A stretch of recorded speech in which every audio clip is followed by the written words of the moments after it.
PJ talked about how the 4th and 13 that the catch was the first thing that people talked about. From your throw, how does that rate for you, and can you kind of walk us through as you saw it again, what stood out to you? Yeah, Chris just made a big time play.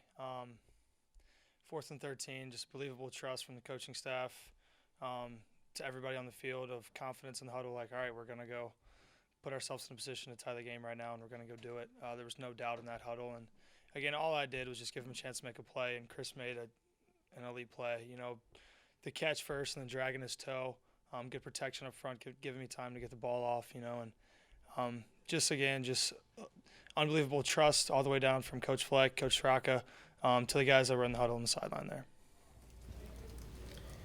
When people are taking away Ty, are you realizing that pre-snap? Is that something that you're seeing at the beginning of the snap? And walk us through kind of the I think it's there. both. You see it as the game goes on, and definitely pre-snap, whether it's different their horizontal and vertical alignments or their alignments, whether it's corner, safety, alley, linebacker, whatever is different than what you see on film. You're queued up for it. But you definitely see it as the game goes on of what they're trying to do, of what they're doing to take away 6, take away 13. But again, the 4th and 13, you isolate 2 guys, you leave 7 one-on-one, he's going to go make a play. And so that's where we have elite playmakers from top to bottom that can go make plays. What does it say about that wide receiver group that this year you've had 2 pretty spectacular catches and Tyler Johnson has not been one of them? Yeah, well, we have a lot of elite playmakers at the position from top to bottom, and it starts with 6, a guy who's been there and done it time and time again. He's reliable and leads that group, especially in the offseason. Those guys are a really close-knit group, and they work really hard together in the season and the offseason of getting better. Okay, how can we get better? How can we do this better? How can we do this better? All right, let's do ball drills, jugs machines, yada, yada, yada.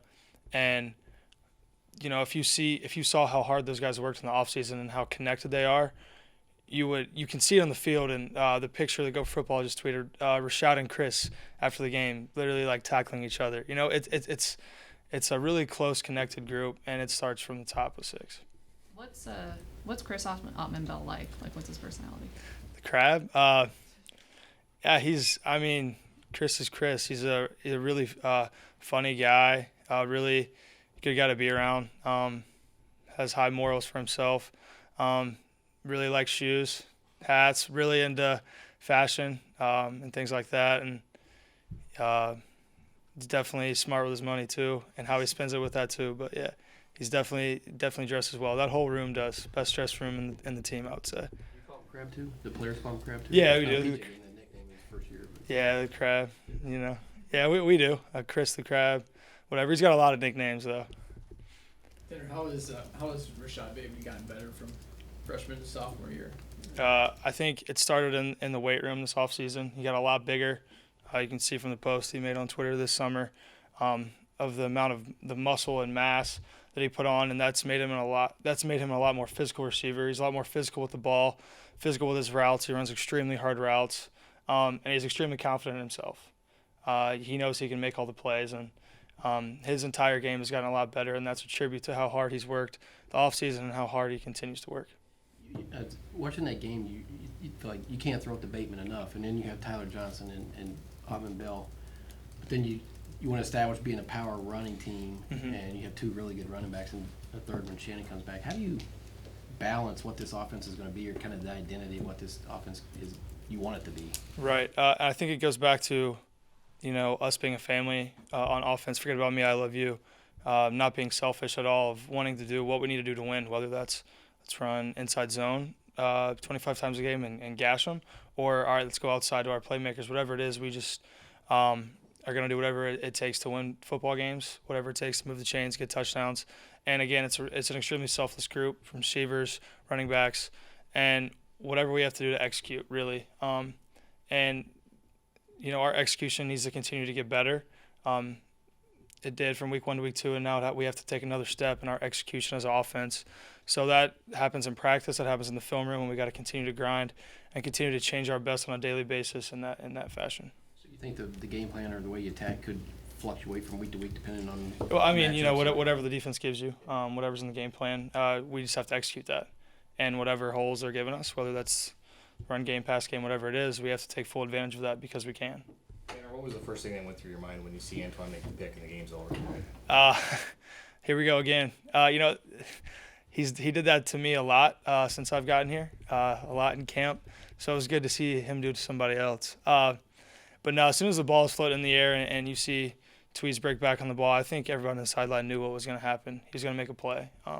Second year in a row against Fresno, he comes up big for us, and that's what he does. He's a playmaker, and he made an elite play at a critical time.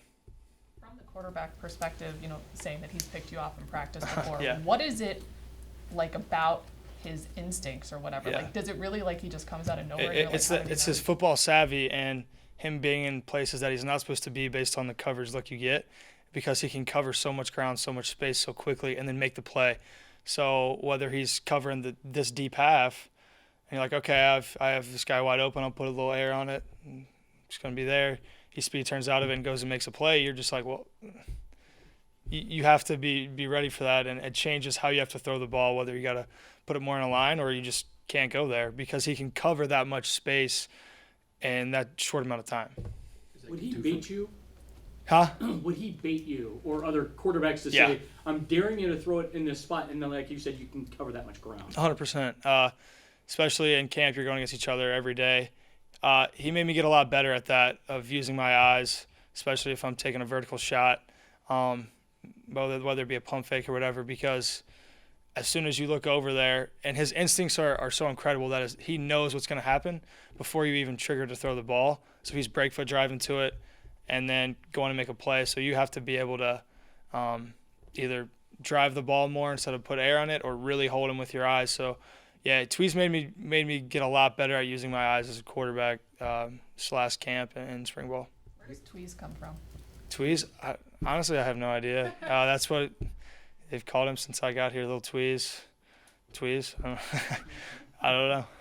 You guys get the ball back with a few minutes left. You guys are down a touchdown. What's the tenor? What's being said as you guys start that drive? We just have to go execute and do our jobs. We're prepared for this. It's technique time. We just did it, and let's go do it again.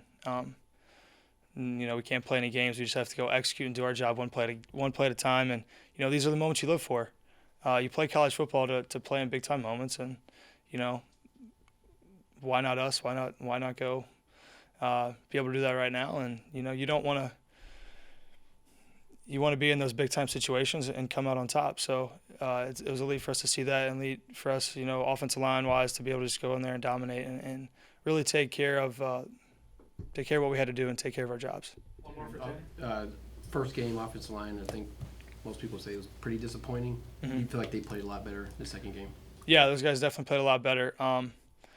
They're continuing to get a lot better. Again, I love those guys to death, and they work their tails off every day to be able to give me the most amount of time, to be able to get the running backs, get Mo, get Rodney, get those guys a little more space to go make a 2-yard run into 20-yard run. Just give them that extra inch.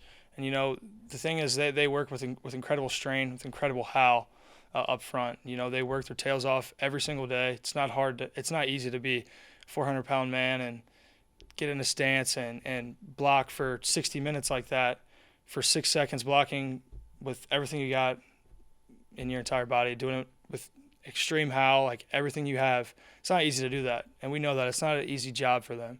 But those guys come up to work, and they do it every day. And they're getting a lot better, and they're only going to continue to get better with the guidance of Coach Callahan, Coach Soraka, and Coach Fleck. Thank you, Tanner. Yep, thanks, guys. Appreciate it. Have an elite day.